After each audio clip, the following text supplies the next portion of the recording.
It won't start with a World War announcement. It will start with a headline, a conflict, the reaction. A few days later, alliances get involved. And before anyone realizes what's happening, the world is already at war. That's not fiction. That's exactly how World War I began. And right now, the same chain of events is quietly forming. Subscribe now, because ignoring this pattern is how history repeats itself. In 1914, the world wasn't preparing for a global war. It was managing tension. Powerful nations believed they had control.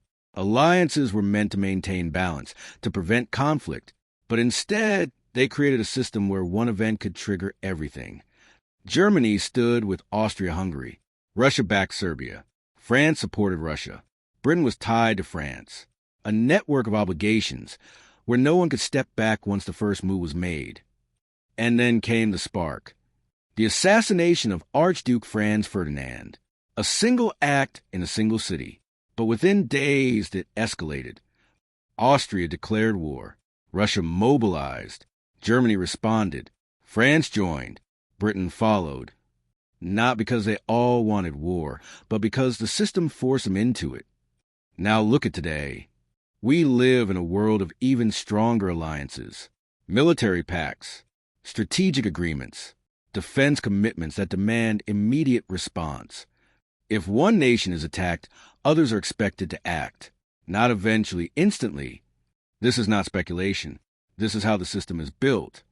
At the same time, global tension is rising. Major powers are competing for influence, technology, and control. Economic pressure is increasing.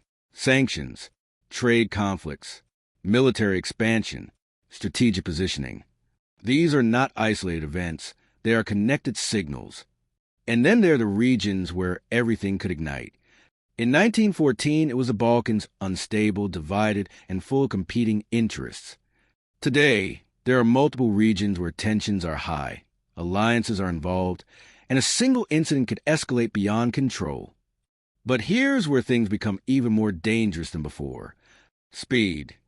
In 1914, decisions took time. Messages traveled slowly. Leaders had space to think. Today, there is no time. Information moves instantly. Military systems respond in seconds. Decisions are made under pressure with incomplete information. And in that environment, mistakes are not just possible, they are inevitable. History teaches us something uncomfortable. Wars are not always started by intention. Sometimes they begin with miscalculations. A defensive move seen as aggression. A warning misunderstood. A response that escalates faster than anyone expected.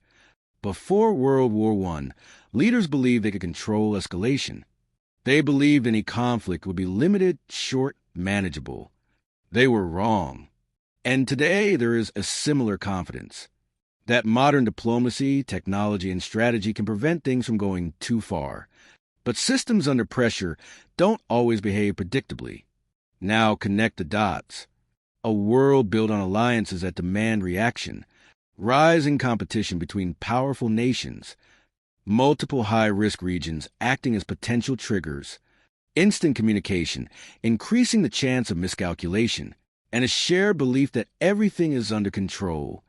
This is not a new situation. This is the same pattern that led to World War I. Only now it's faster, more complex, and far more dangerous.